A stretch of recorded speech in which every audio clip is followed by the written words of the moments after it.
Hoje, na entrevista, eu converso com o professor Adriano Polpo de Campos, que é do Departamento de Estatística da UFSCar, e integra a comissão organizadora do evento Meeting Data, que é um evento sobre ciência de dados que acontece aqui na UFSCar em outubro, do dia 18 ao dia 20. Adriano, muito obrigada. É um prazer recebê-lo aqui no Paideia para a gente falar do seu trabalho como um todo e especificamente nesse momento também sobre o evento. Eu que agradeço o convite, é sempre um prazer poder divulgar o nosso trabalho. Vamos, então, no começo a gente vai falar mais especificamente do evento. Queria que você fizesse uma primeira apresentação. Como que surge a ideia de realizar, a partir de quais parcerias e quais são os principais objetivos que estão sendo pensados para o Meeting Data? A gente tem já há algum tempo uma conversa entre alguns docentes do Departamento de Estatística e do Departamento de Computação, pensando na ideia de ciência de dados. E em vários momentos a discussão do que é a ciência de dados aparece e a gente tem diversos pontos de vista sobre isso. Então, uma das nossas motivações foi: legal, então, nós também queremos entender melhor o que é ciência de dados. Vamos fazer um evento nisso, trazer o público interessado nisso e também trazer essa discussão para o evento. Cada dia que passa e eu vou conversando com pessoas, eu vou tendo uma opinião diferente sobre a ciência de dados e o que ela significa. Então, esse é também um dos nossos objetivos. Claro que, como um evento científico, nosso maior interesse é discutir os avanços e pesquisas na área de ciência de dados e quais são as coisas que as pessoas estão trabalhando nisso. E, dentro de toda essa dúvida exatamente do que é ciência de dados, quando a gente recebe as propostas de pessoas querendo apresentar um trabalho, isso também traz para nós uma melhor clareza sobre a ciência de dados. E quem são essas pessoas? Qual que é o público-alvo desse evento? Essa é uma resposta curiosa porque, na verdade, a gente entendia que o nosso público-alvo principal seriam pesquisadores e alunos de pós-graduação em estatística, em computação, em física, matemática aplicada. Mas, a partir do momento que a gente construiu esse evento, começou a divulgar o evento, nós já tivemos procura de pessoas da área de saúde, nós tivemos procura também na computação, na probabilidade, na estatística, na física, mas começou a aparecer pessoas que a gente olhava e falava assim: nossa, peraí, isso aqui parece maior do que a gente imaginava. Mas, no geral, o que a gente entende o público-alvo são as pessoas interessadas não só nos métodos, mas também no uso dos métodos empregados em ciência de dados. Independente do nível da pessoa, graduação, pós-graduação, pesquisador... Eventualmente alguém da empresa, por exemplo, também. Inclusive, no nosso evento, nós temos 3 ou 4 palestrantes que são pessoas em empresas. São funcionários de empresas, alguns fazendo mestrado, o outro já é doutor, mas eles são vinculados especificamente a empresas. Então, também tem essa interação universidade-empresa.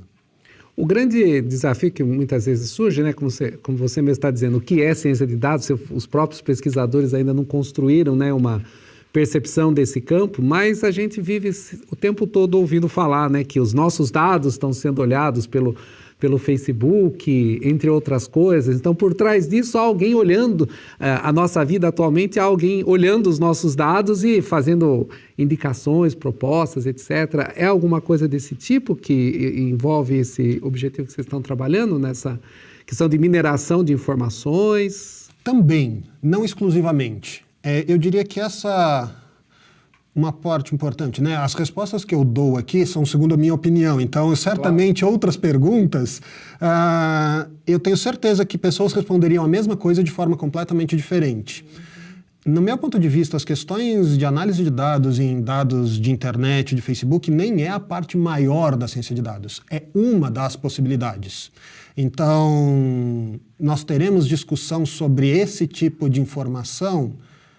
Pelo que eu vi até o momento de submissão de trabalhos, eu acho que não diretamente como o público em geral está acostumado.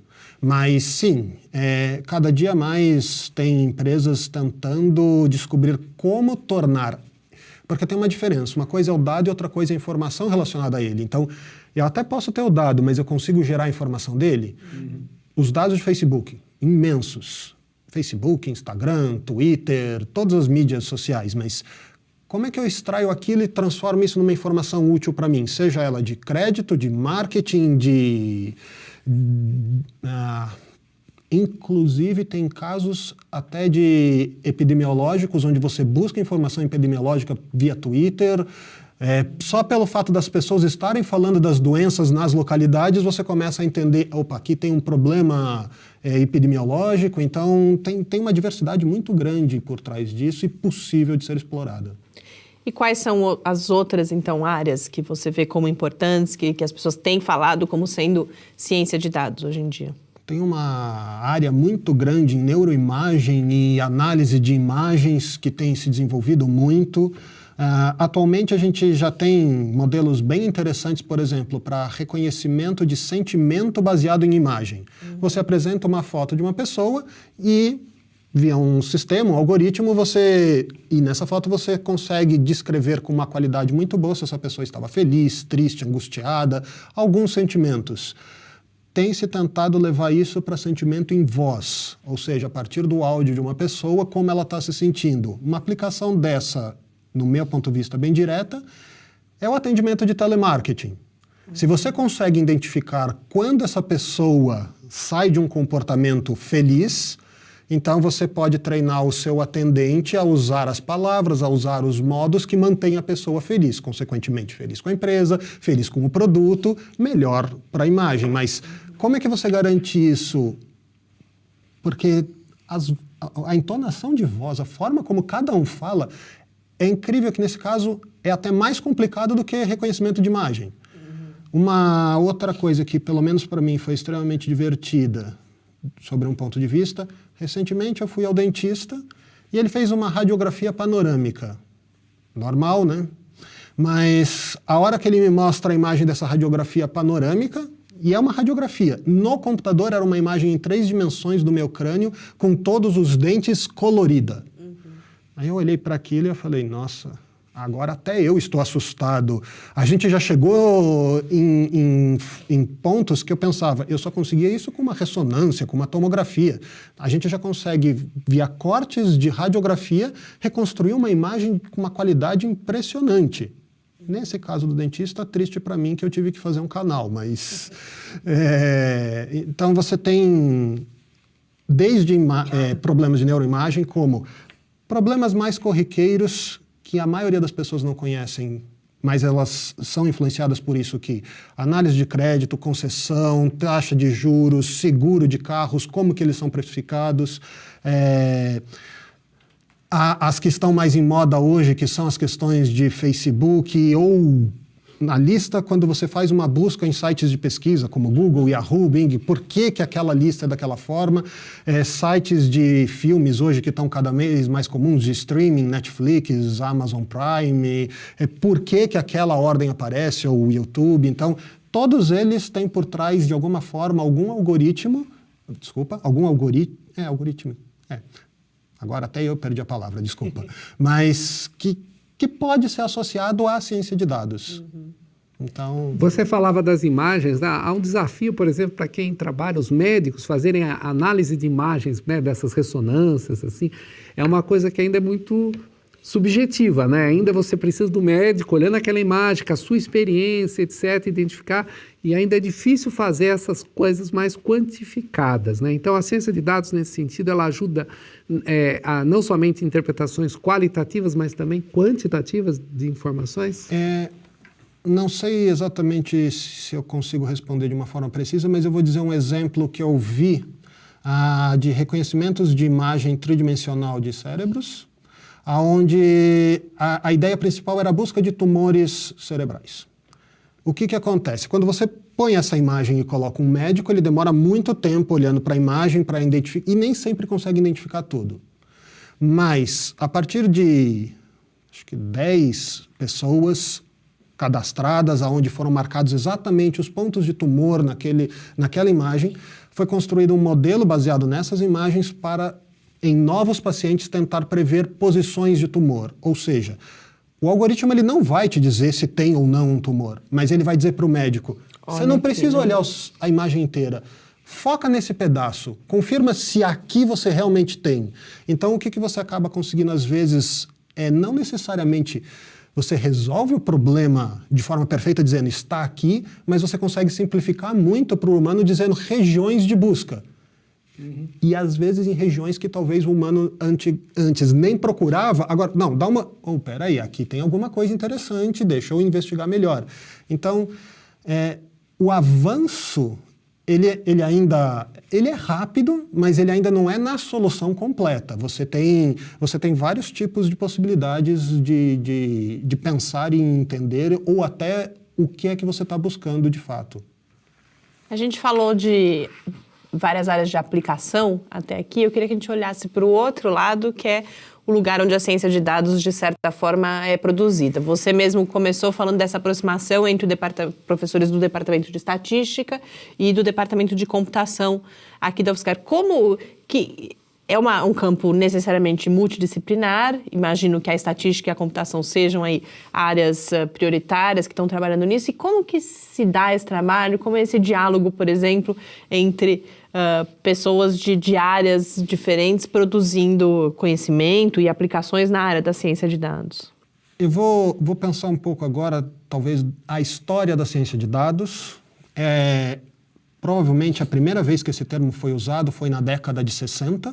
Então, como termo, ele não é novo, mas não ganhou muito alarde sobre isso. No final dos anos 90, teve um primeiro evento com o nome Ciência de Dados no evento, mas ainda, se você for pensar, a internet estava começando na década de 90, ela que teve um crescimento muito rápido, mas para o grande público, eu acredito que 95 a 2000 foi quando começou a ter uma quantidade maior de pessoas ativas nisso. E, ao mesmo tempo, também foi quando a gente teve um desenvolvimento computacional de hardware muito grande. Mais até do que software é hardware. Então, você começou a ter possibilidade de analisar coisas que antes você não conseguia. E, com isso, nesse momento, o que eu vejo a computação seguiu uma linha de desenvolvimento, a estatística foi para um caminho, na física se faz muita coisa, na matemática aplicada se faz muita coisa, mas ainda pensando nas soluções dos problemas. Eu vejo que agora, mais recentemente, de 2010 para cá, extremamente recente, a gente chegou a uma situação onde, legal, eu tenho muitas ferramentas, eu tenho uma capacidade computacional boa, eu quero também agora resolver problemas relevantes para a sociedade. E essas diferentes áreas acabaram convergindo de alguma forma. Aqui na UFSCar, a gente começou pela computação e pela estatística, não por ser computação ou por ser estatística, mas é porque a gente encontrou um grupo de docentes interessados nesse tema, independente da área original. Eu vou dizer assim, hoje a ciência de dados, no meu ponto de vista, ela tem uma necessidade muito forte de conhecimentos de programação e de computação e de modelos probabilísticos e estatísticos. Então, ali eu vou dizer assim, essa é uma base, mas uma das melhores definições até hoje que eu vejo da ciência de dados é o que é a ciência de dados, da forma mais simplista, é olhar para dados e tentar dizer qual é o fenômeno que produz esses dados e como eu uso isso. Falando desse jeito, talvez eu esteja definindo a física. Muito que se faz na física é exatamente isso, procurar modelos teóricos para explicar os fenômenos naturais. Então as coisas elas acabam se confundindo bastante, o que eu acho muito bom para a área. Você não fixar, dizer é isso.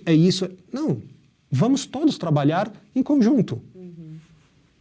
Talvez a diferença importante com a física é que a física gosta de resolver problemas simples, né? E resolver problemas simples de maneira muito profunda, né? Então você consegue fazer modelos que são, em princípio, simples, que conseguem ter ampla aplicação e que você consegue entender.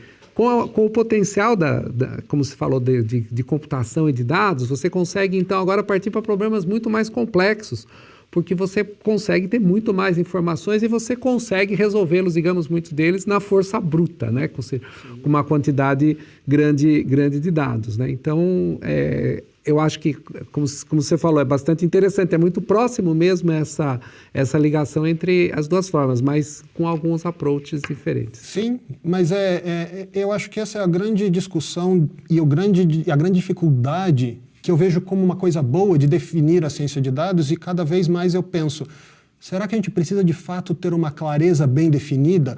Ou será que métodos na física podem ser usados na ciência de dados, métodos na estatística, métodos na computação e eles juntos, cada vez mais eu vejo assim, a computação tem uma solução para um problema, a estatística tem outro, mas a hora que esses dois conversam, ou às vezes facilita a forma de resolver o problema, não necessariamente melhora a solução, mas tornando ela mais fácil, ela tem uma aplicação mais rápida, ou às vezes você consegue juntar coisas que já eram conhecidas e produzir um conhecimento novo, melhorado. Então, eu acho que essa é a grande vantagem da ciência de dados.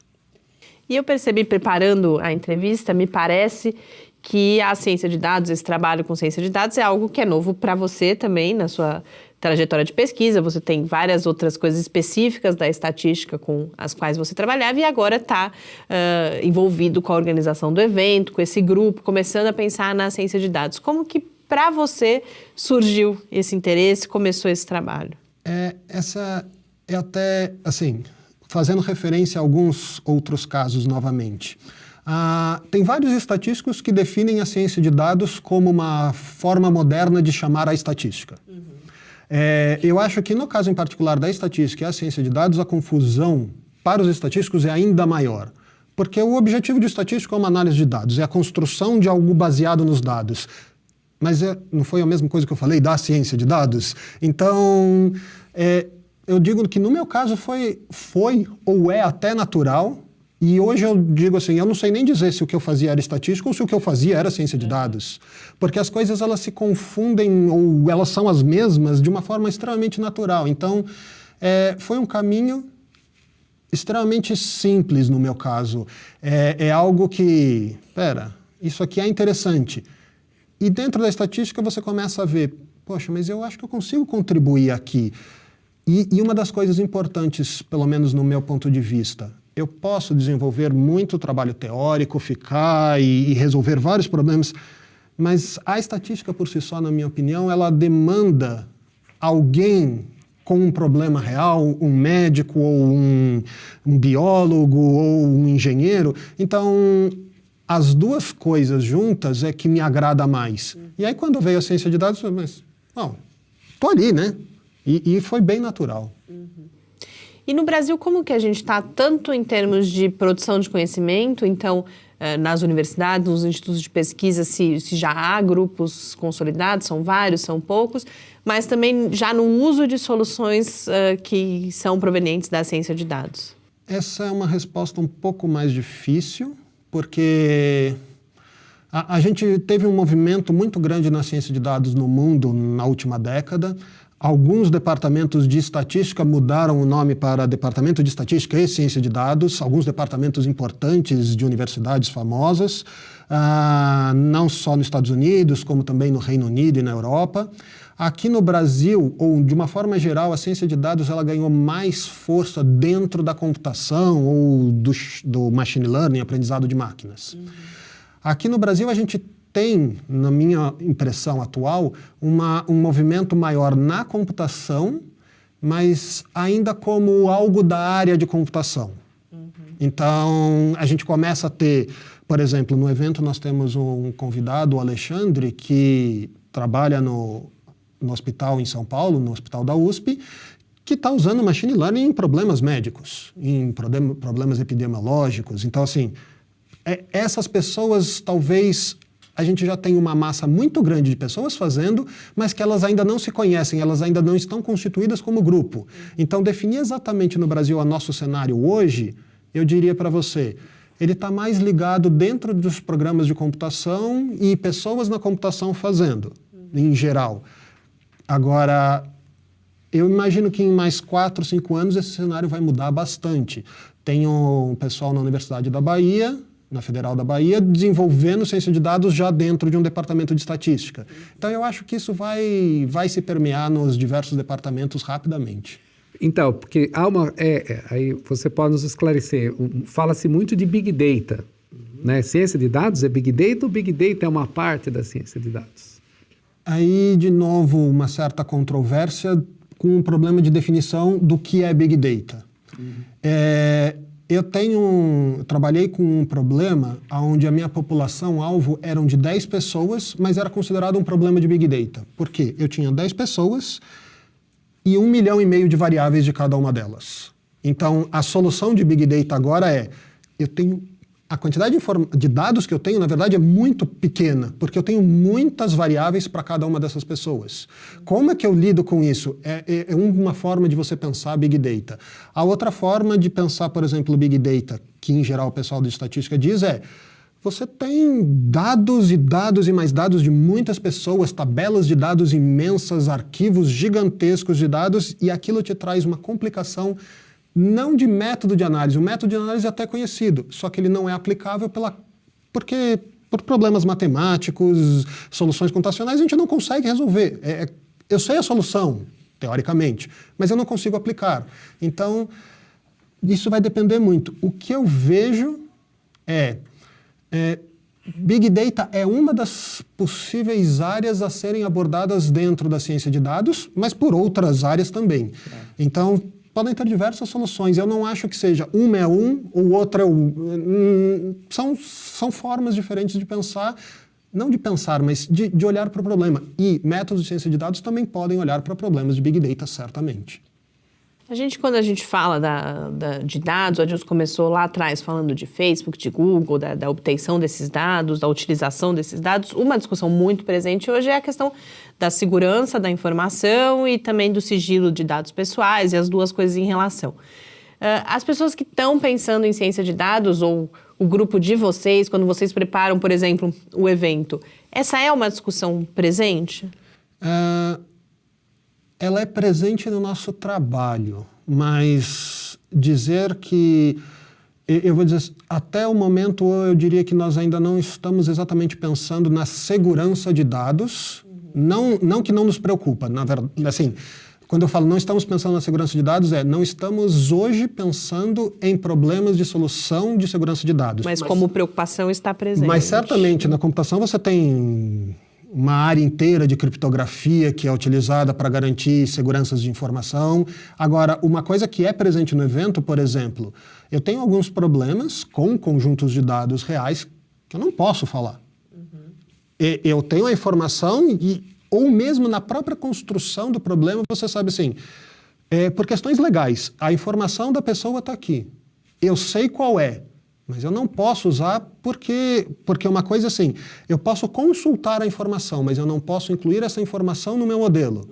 Então, tem várias questões, inclusive legais, que limitam e, do ponto de vista de pesquisa, essa limitação é muito boa, porque abre esses caminhos como que a gente vai desenvolver. Quanto mais complicado é o problema, melhor é para a pesquisa, porque você tem mais área de avanço, mas que ela é presente na nossa vida. No nosso grupo atualmente, que eu saiba, a gente não tem pessoas voltadas e focadas a como guardar a informação e como garantir a segurança dessa informação. Mas no uso, certamente sim. A gente não pode fazer um uso deliberado de qualquer coisa e divulgar qualquer coisa. Adriano, muito obrigada. O tempo passa rápido. No final, a gente acabou falando só de ciência de dados e do evento. Você vai ter que voltar aqui para a gente falar das outras áreas do seu trabalho também, mas foi um prazer. Desejo desde já, parabenizo pela organização do evento, desejo desde já que seja... Você falando, a gente percebe que as expectativas são grandes e que realmente seja aí um marco também no desenvolvimento do trabalho de vocês. Obrigada, viu?